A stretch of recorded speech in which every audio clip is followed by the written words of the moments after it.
그래서 오늘은 오시옵소서 성령님이라는 제목으로 여러분과 나누려고 합니다.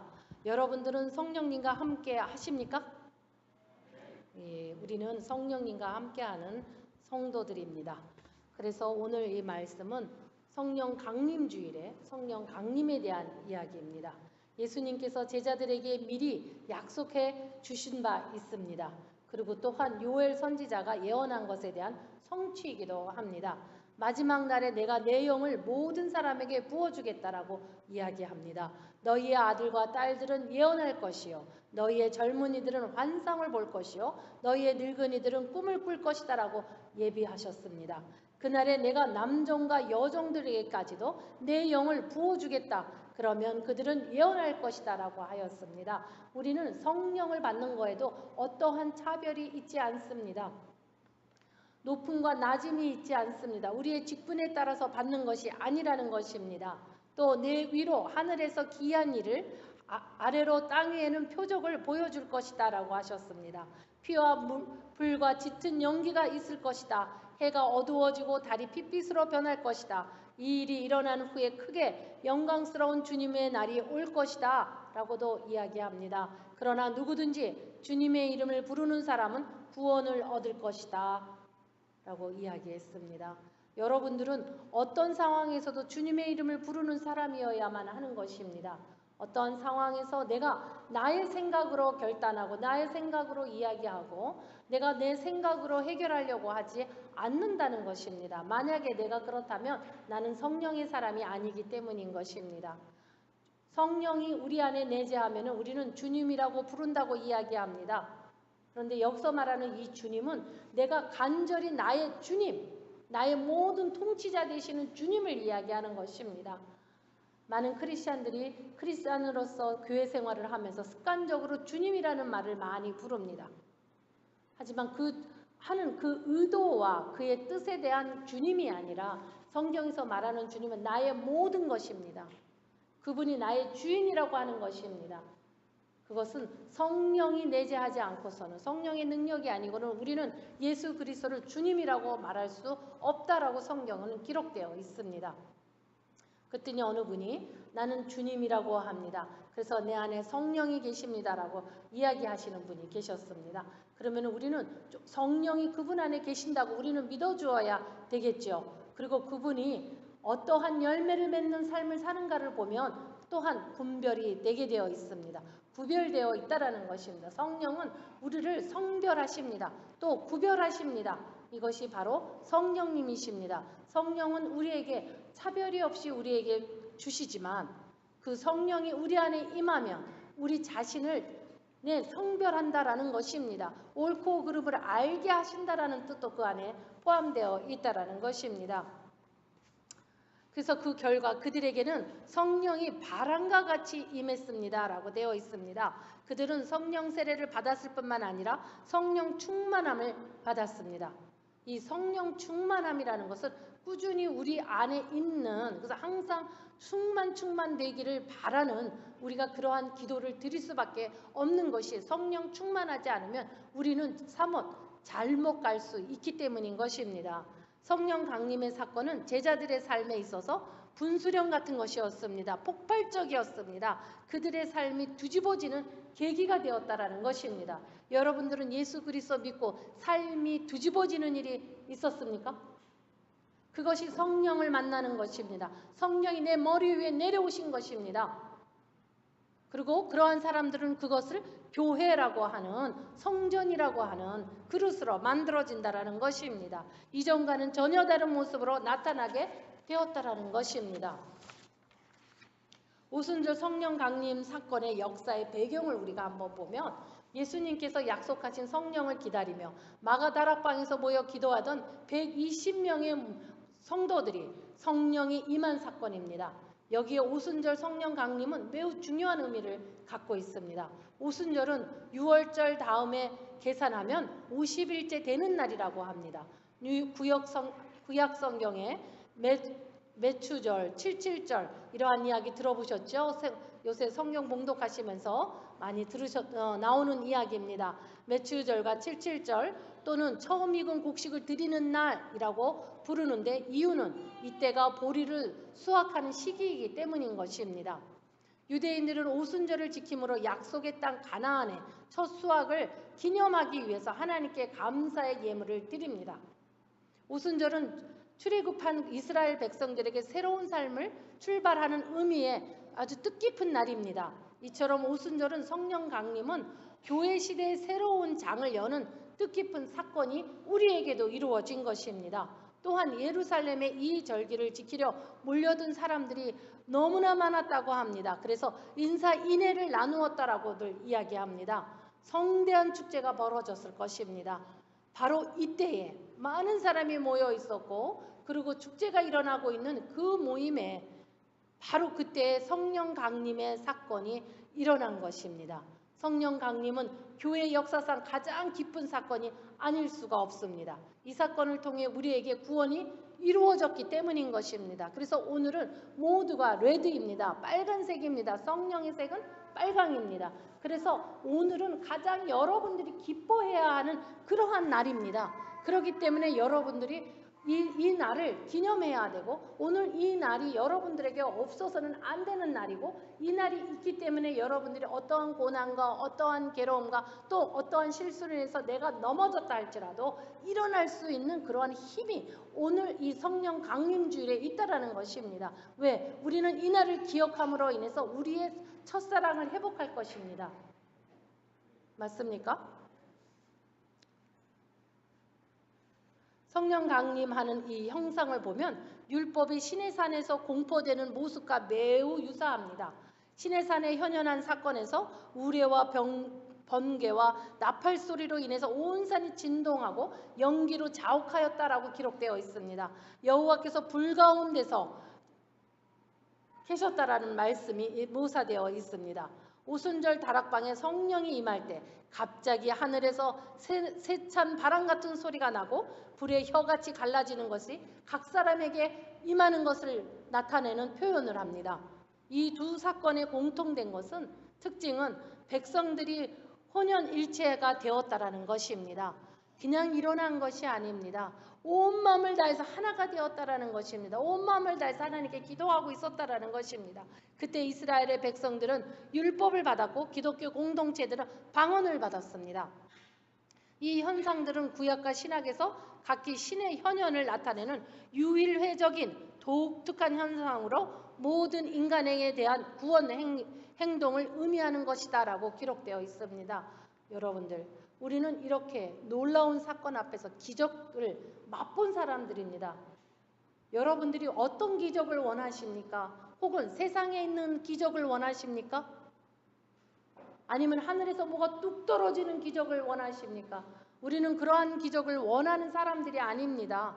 우리는 세상을 이기는 성령이 내 안에 내주하고 계시기 때문입니다. 성령 강림으로 인해서 교회가 시작됩니다. 그리고 그 교회라고 하는 곳에 여러분들이 모여서 예배를 드리고 하나님께 찬양을 드리고 하나님의 말씀대로 살아가기 위해서 말씀을 들으면서 결심하고 확신하는 이러한 예배를 드리는 것입니다. 여러분들은 이미 기적을 맛보았습니다. 여러분들을 예수 그리스도께서 죽으심으로 인해서 그 피값으로 인하여서 여러분들을 사셨기 때문인 것입니다. 여러분들이 죄사함을 받았기 때문입니다. 내가 회개해서 죄사함을 얻은 것이 아니라 예수 그리스도께서 성령으로 우리에게 임하심으로 인해서 우리가 회개한 자가 되었고 우리가 정결한 자가 되었고 예수 그리스도의 보혈로 인해서 우리는 성결한 자로서 하나님 앞에 나올 수 있는 만인 제사장으로 되었다라는 것입니다. 그것이 기적이 아니고 무엇이겠습니까? 만약에 예수를 믿지 않았더라면 여러분들의 삶들은 어떠했을까요? 여러분들의 삶은 아마 그렇게 그다지 좋은 삶이 아니었을 것입니다. 여러분들은 이미 기적을 맛보셨고 성령의 역사 속에서 살아가고 있습니다. 그런데 여러분들의 마음에 세상을 쫓느냐고 정신을 얻고 세상을 쫓기를 너무나 원하고 세상이 누리고 있는 것들을 누리고 싶어하는, 근데 사실은 세상에서 누리는 것은 하나도 없습니다. 여러분들이 만약에 그것을 생각하고 있다면 그것은 망각일 것입니다. 왜냐하면 세상에서 누릴 수 있는 것이 여러분들이 있다라고 생각하십니까? 고통밖에 없을 것입니다. 근데 내 눈에는 그것이 보기가 좋아서 성령이 아닌 다른 영으로 바라보고 있는 것이라는 걸 여러분들 아셔야 됩니다. 보기가 좋아서 그것에 가면 좋은 일이 있을 거라고 생각을 하시고 그것을 가지면 내가 배부를 것이라고 생각합니다. 그렇지만 배부르지 않다라고 성경은 말합니다. 오직 주 예수를 믿음으로 인해서 우리 배에 생수의 강이 흐른다고 합니다. 여러분들 예수 그리스도를 믿는다는 이 자체가 기적인 것입니다. 여러분들 이 기적을 늘 기념하면서 살아가는 매일매일의 삶이 되어야만 할 것입니다. 성령 강림의 결과는 성령이 말하게 하심을 따라 방언으로 말하기를 시작했다라는 것입니다. 여기서 방언은 전혀 배우지 않은 각 나라의 말을 가리키는 것입니다. 다시 말하면 들어보지도 못했고 또 보거나 알지도 못했고 상상조차도 하지 못한 다른 나라의 말이 입에서 터져 나온다는 것입니다. 모든 인간의 언어 장벽이 무너져 버렸다라는 뜻도 가지고 있습니다. 비록 일시적으로 현상이기는 하지만 성령만이 하실 수 있는 놀라운 기적적인 사건이 아닐 수가 없습니다. 이러한 현상은 첫 기독교 오순절에 특이하게 일어난 일로서 그 후에는 다시 일어나지 않았으며 고린도 교회에 나타나던 방언은 오순절의 방언과는 매우 다른 것입니다. 지금 현재 우리가 하고 있는 방언은 이 오순절 성령 강림 사건과는 다르다라는 것입니다. 같은 성령은 성령이시되 다르다라는 것입니다. 역사가 다르다라는 것입니다. 오순절 성령 강림의 결과로 일어난 방언은 성령의 능력을 증명해 주는 것입니다. 당시 예수님이 승천으로 인해 불안해하던 제자들에게 새로운 힘과 용기를 북돋아주는 기폭제가 되었다라는 것입니다.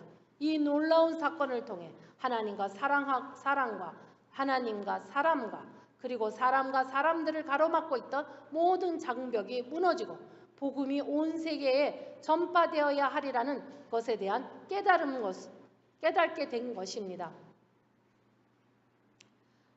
고린도전서 3장 16절과 요엘의 2장 22절을 보면 오순절의 교회는 하나님의 새 언약의 공동체입니다. 그리스도의 몸인 그 교회를 설립한 날입니다. 오순절에 내린 성령은 하나님의 거하시는 거처시요 하나님의 성전인 그리스도의 몸을 세운 것입니다. 성도 여러분, 우리는 오순절의 성령 강림을 체험할 수 없으나 놀라운 성령님의 역사는 얼마든지 체험할 수 있습니다. 누구든지 그리스도를 믿고 영접하는 순간 성령으로 세례를 받으며 성경 말씀에 따라 순종하며 살아가는 그리스도 중심적인 생활 속에 성령 충만함을 경험하기 때문인 것입니다. 그렇다면 여러분, 오늘 이 시간에 여러분들은 성령 충만하신지요?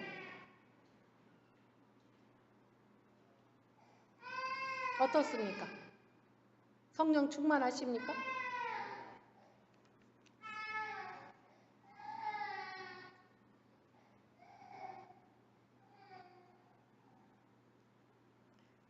두 번째로는 성령을 받은 베드로는 담대하게 모인 군중들 앞에서 설교를 했다라는 것입니다.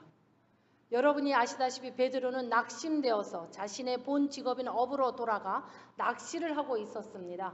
예수님께서 찾아와 조반을 만들어 주시고 그리고 베드로를 부르셨습니다. 그때 베드로는 비참한 마음으로 예수님 앞에 어찌할 줄을 모르고 있었을 것입니다. 그러나 그는 오순절의 성령 강림으로 인해 그의 모든 삶이 뒤집어졌습니다. 군중을 두려워 숨었던 그가 이제는 군중 앞에 섰습니다. 그리고 담대하게 그리스도를 전합니다.